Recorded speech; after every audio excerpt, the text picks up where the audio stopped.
আল্লাহ, মানুষ ঠান্ডা পেয়ে ঘুমেতে উঠে না। ও আমার ভাই ও বোনেরা, ফজরে আজান হয়ে গেছে।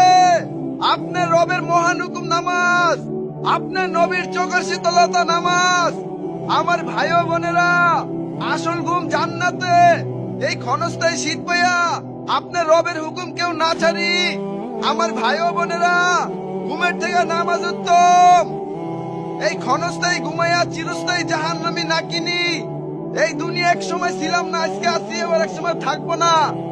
এই ঠান্ডা পাইয়া আল্লাহর মহান হুকুম না ছাড়ি আমরা নামাজ পড়তে উঠি। আল্লাহ খুশ হইবে, সময়টা অনেক দাম হইবে।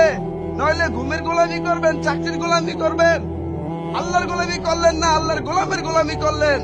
আমার ভাই ও বোনেরা, আমরা আর কেউ ঘরে বসে না থাকি। পুরুষরা মসজিদে আসি, মহিলারা ঘরে নামাজ পড়ি।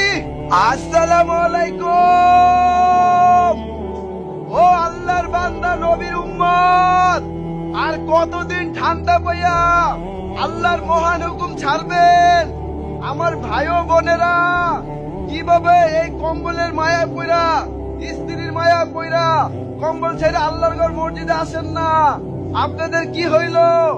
আপনারা এরকম জালেম হইতে পারলেন? আল্লাহ খাওয়ায়, আল্লাহ পালে, আল্লাহর ঘর মসজিদ গুলা ফাঁকা ভাই ফাঁকা। আর কতদিন এভাবে ঘুমাইবেন?